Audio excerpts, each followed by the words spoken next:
Distinguished guests, dear participants, colleagues, friends.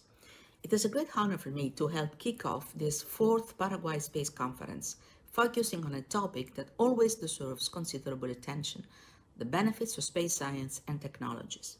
The overall theme of the Paraguay Space Conference fits perfectly with this World Space Week, which every year goes from 4 to 10 October. Well, on 4 October 1957, Sputnik became the first ever satellite in space, and 10 years later, on 10 October, international community celebrated the entry into force of the Magna Carta of International Space Law, the Outer Space Treaty. Both events are critically important to the way we live today.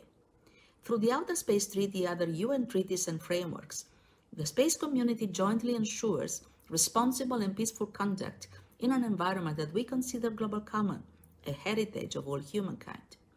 This is of critical importance as the near-Earth space is a limited resource, and we must ensure its sustainable use for the future, precisely due to its strategic importance to our civilization.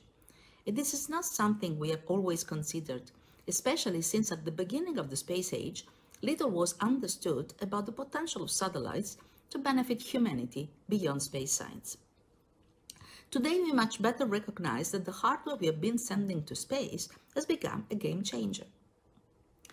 Global trade and business, financial services, communication with families and friends, smart agriculture, urban planning, natural resources management, just a short list of how we benefit from space activities.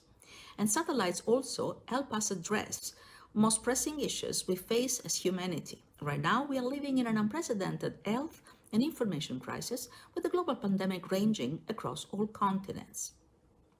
The adjustment we had to make would be much more difficult to do without satellites. Remote work, telehealth, telemedicine, monitoring compliance with quarantine measures, contact tracing. Once again, space hardware has proven to be critically important. And what about climate action? Without space assets, our understanding of the processes in the Earth's spheres, our relationship with nature, and the impact of our activities on the environment would have been very limited. Satellite data and information indeed caused a breakthrough in climate science. The numbers make the case for an even more compelling evidence. More than half of the essential climate variables are dependent on satellites. And how far would we go in our mission towards sustainable socio-economic development? The absence of space hardware would hinder much of our efforts. The study that the United Nations Office for Outer Space Affairs conducted with the European GNSS agency underlines the key role of geolocation and Earth observation provided from space. Almost 40% of all 169 targets that underpin the 17 Sustainable Development Goals are benefiting from the relevant space data, information, application, and services. Add SATCOM to the mix, and we are well above 50%. Clearly, without the capabilities to take advantage of the near-Earth space, our society, economy, health, safety, security, and daily lives in general would be much different. There is no substitute when one wants to talk about knowledge-based decision and policy making. It is thus self-explanatory that all stakeholders should work towards ensuring the space capabilities and their benefits are made universally accessible around the world. We cannot allow this industry to be yet another source of great disparities, both between nations and within them. And so it is with great interest and a sense of pride to see that Paraguay acknowledges the benefit of investing political, financial, and education capital into space activities. This year's fourth edition of the Paraguay Space Conference only underlines the growing appetite for space science, technology, and exploration in the country. The establishment of the National Space Agency in 2014, participation at the UNOOSA Space for Women expert meeting, and at the Unispace Plus 50, the adoption of national space policy, and the planning for the country's first satellite in 2021, I've been carefully following Paraguay's path. In its way forward, I can only wish the country good luck and Godspeed in taking the right decisions at the right time and in developing a sector that benefits the larger economy and society. And let me remind you and assure you that at UNOOSA, we are always prepared and willing to support Paraguay in its quest. We have a long history of capacity building activities in various aspects relevant to space.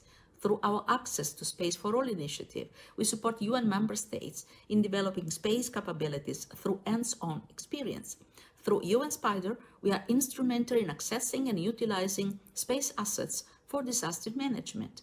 And through the Space Law for new space actors, we help newcomers to the space sector in developing an enhanced understanding of the fundamentals of international space law and to implement existing international agreements such as the already celebrated Outer Space Treaty. We also assign extreme importance to empowering youth and women. Through our Space for Youth competition, we ensure that voices of young people are heard at the global stage so that we can benefit from the ideas and solutions proposed by the generation that will inherit this planet. And through the Space for Women project, we empower women and girls to take STEM and space careers and education in a mission towards gender equality. 2020 is the beginning of a decade in which we must accelerate our action towards a better future. Despite the havoc wreaked by the coronavirus pandemic, this is the opportunity to change the course of history, to finally realize that the way we behaved before is the pathway to a disaster. We must make use of all available assets, especially satellites, to take this great leap forward. So, with the overall topic of this fourth Paraguay Space Conference, and in line with the theme of the World Space Week, we can all agree that satellites improve lives. It is now up to all of us, the international community, to make space more accessible than ever to nations, governments, local institutions, and ultimately to individuals. Hand in hand, we can make this happen. And with this in mind, let me conclude by the famous quote from Bertrand Russell: "The only thing that will redeem humankind is cooperation." I wish you all a great conference, and thank you.